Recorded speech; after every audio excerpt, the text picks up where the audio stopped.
After the skirmish at the Vox Relay, the Tau of Task Force Phantom Ray and the Holy Grey Knights of the Red Skull Battalion begin to commit forces to probe their foes for weaknesses and gather intel. Battle is joined at the mining facility Epsilon 3, where the surviving Tau converts have holed up since their revolution. Shazo Tethus leads his forces personally to rescue these Guevesa allies, and to gather as much fuel and food as is necessary to maintain a habitable forward operating base on this planet. While Champion Thule is recovering from his wounds, Brother Captain Pelastus leads the Grey Knights in a purge to relieve this traitorous converts of their lives. This power level 35 incursion is the second battle of the Sycanis Event.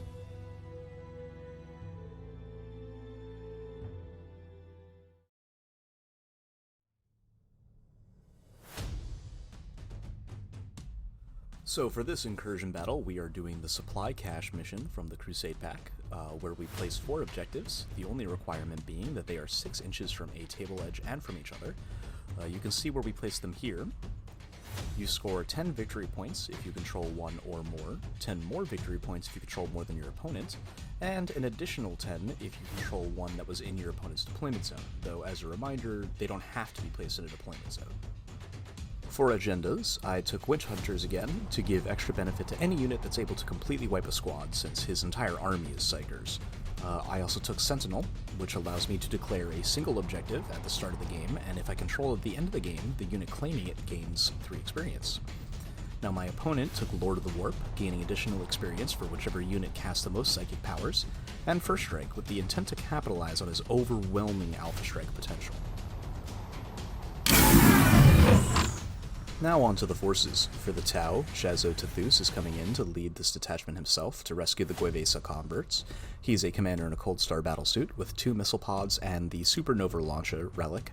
This is a Assault D6, 18-inch Strength 6, AP-2 weapon that deals 2 damage a hit and ignores line of sight. He also has an advanced targeting system, increasing the AP of all of his weapons by 1. And he's accompanied by 2 shield drones, and has been given the Warlord trait Exemplar of Bobcatt. This allows him to advance and fire as though he stood still at all times. Now, considering that Cold Star suits have a 20-inch movement and a guaranteed 20-inch advance, as well as a fly keyword, he'll basically be able to go anywhere he wants on the board on his movement phase. We also brought us our Fireblade, Shazel Makrel, and his 2 shield drones, with Through Unity Devastation and the Pure Tide Engram, which, in hindsight, I never actually used, which is unfortunate. But a 10-man strike team and a 10-man Pathfinder team with 2 rail rifles make up our foot sloggers. Their entire purpose is going to be holding objectives. My goal with them is to just have them survive long enough to have me win on victory points, even if I struggle in terms of combat. The Pathfinders are mounted in the trusty Devilfish, which has seen a power level reduction in the last FAQ, bringing it down to 5 power level instead of 6 power level. Rounding out the list is the addition of an XV-88 broadside with twin high-yield missile pods and 2 smart missile systems. The broadside is accompanied by 2 of their trademark missile drones, which will only have a BS-5 since the broadside itself is equipped with an ATS rather than a drone controller. This is a good time to mention that me and my opponent discussed way ahead of time that I'm actually going to be changing my Sept from the Bork'An Sept to the Army's actual Sept from the Psychic Awakening book that I plan to run going forward in the future forever with this army. Task Force Phantom Ray will therefore be using the hybrid weapons and the hardened warhead Sept from that book, giving all assault and grenade weapons a +4-inch range and all missile-based weapons +1 AP. This does mean that the battlesuits that have the missile pods, the commander as well as the broadside, the missile pods are actually going to be Strength 7 AP-3 because it's AP1 plus 1 AP due to the Subtenant, and then plus another due to the ATS. For the Grey Knights, Thule is staying behind while Captain Pelastus leads this army. He's been given the First to the Fray Warlord trait, just like Thule has, but he is lacking a relic to save in requisition points. Still, he is a Space Marine captain who's also a Psyker, and I've come to fear the Gate of Infinity power quite a bit, which he has. Now, while he might not be the most imposing model that the Knights can field, his support abilities are bound to come in handy. Making up the infantry of the Grey Knights are a squad of Grey Knight Terminators, armed with the Vortex of Doom power and the normal mix of Nemesis weapons. I was alarmed to be reminded that my opponent can field squads of Psyker Terminators as troops, but then again, Grey Knight shenanigans. He's also got a squad of 3 Paladins, which are basically Terminators on steroids. They have the Purge Soul power, absolute monsters, those paladins, and I'm gonna start having to make them top priority for me. That purge soul is brutal. And now, finally, my opponent is bringing a bit of armor to the table in the form of a venerable dreadnought. Now, we all know dreadnoughts, right? Twin last cannon, close combat fist, stormbolter, and wait, it's a psyker? Yeah, for the Grey Knights, even the dreadnoughts are psychers, and this one is armed with the astral aim power, which allows it to completely ignore line of sight while it's shooting. Considering the damn thing has a twin last cannon, I decided that it is the first thing in my opponent's army that needs to die today.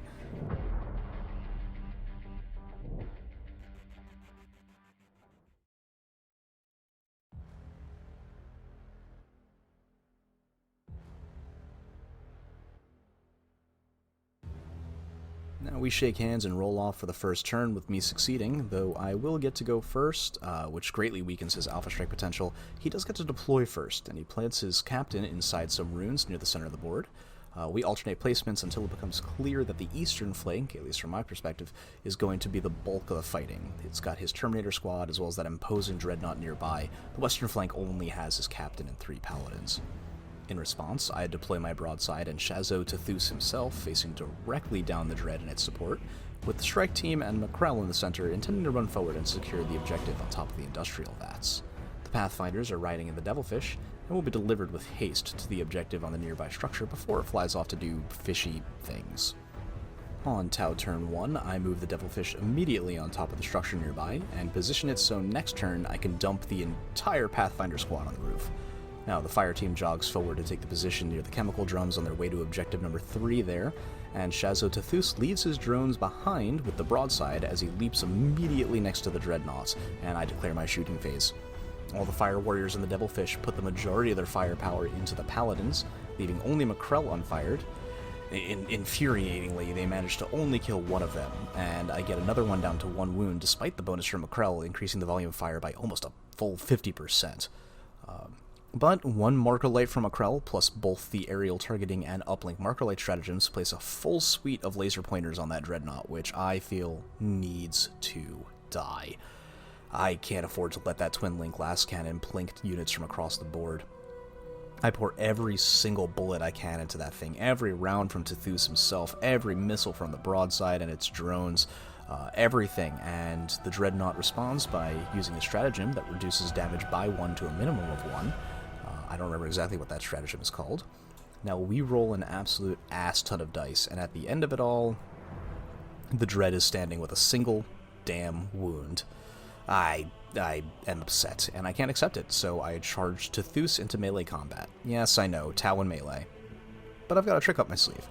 Now, the 2 massive armored suits exchange blows, neither fully killing the other, but it does drop Tathus to 1 wound. And I resign myself to the fact that I'm losing my commander as soon as my opponent's turn goes forward, but again, I've got a trick up my sleeve.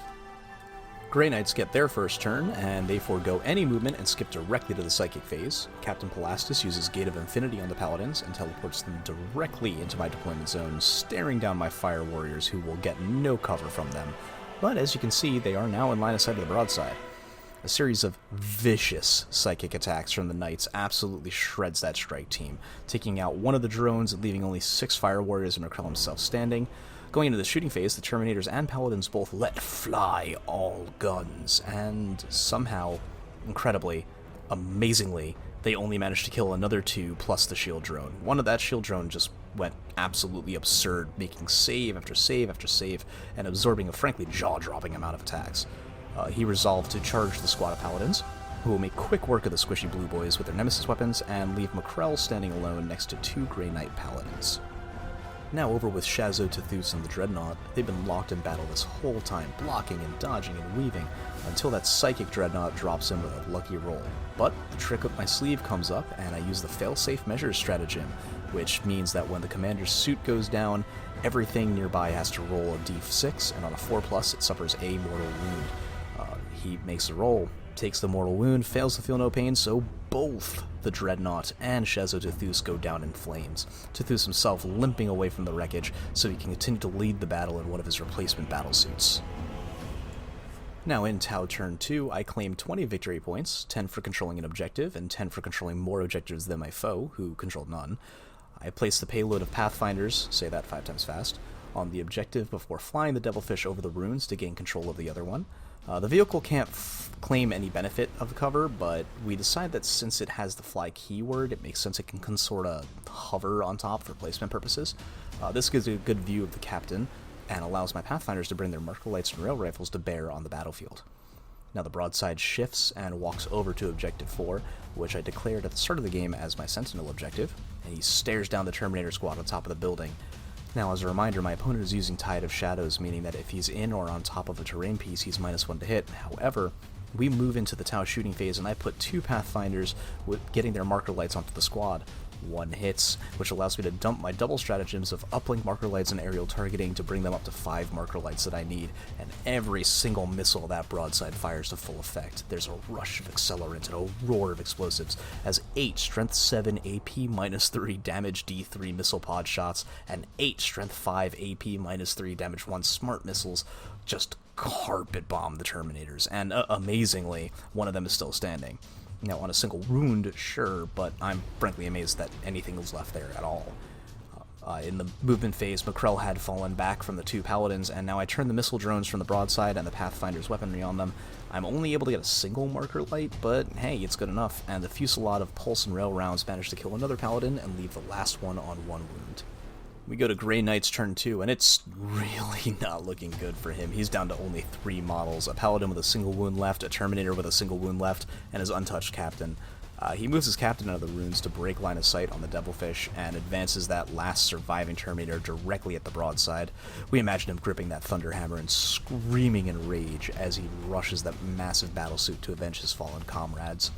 Entering into the Psychic phase, that Terminator casts Vortex of Doom, which is an absolutely brutal power that deals D3 mortal wounds to a target unit and every unit near it. Technically, the missile drones are a separate unit, as are the shield drones, and he targeted the broadside, so they're all suffering too. This one power kills 4 drones and drops 2 wounds on the broadside, bringing it down to 3 remaining, making it the single most devastating attack in the game so far. Now, a smite from the last surviving Paladin incapacitates McRell, who we rolled and determined has a battle scar. We roll it out and it shows that he suffers from loss of reputation, which means that for the rest of the campaign his auras have a 3-inch shorter range. That makes sense considering the fact that he's led 2 squads now, both of whom have been wiped out to a man as he ran away, and he's going to have to work pretty hard to redeem himself in the eyes of both his subordinates and Shazzo Tathus, who went out with quite a bit more of a bang this battle. Now in the charge phase, the Terminator attempts to charge the broadside, being only a 9 or a 10-inch charge, but sadly, with the sheer weight of dice I'm rolling for Overwatch, one of them is bound to get through, and it does. A missile pegs the kneecap of the charging Terminator, dropping him to the ground as the rest of the explosives tear him to pieces, and that's gonna be the end of Grey Knight's turn 2.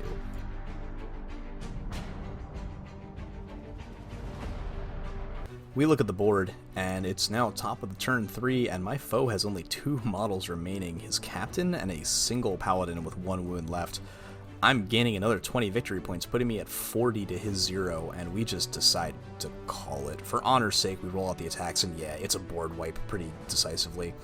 Even if I didn't wipe those last 2 models, it would have been impossible for him to gain the 50 or even 60 VP he would have needed to overtake me, because he had to wipe 2 of the 3 units of mine in 1 turn and occupy 2 objectives. And that just wasn't going to happen. And so the second battle of the Sycanis Event ends with another victory for the Tau.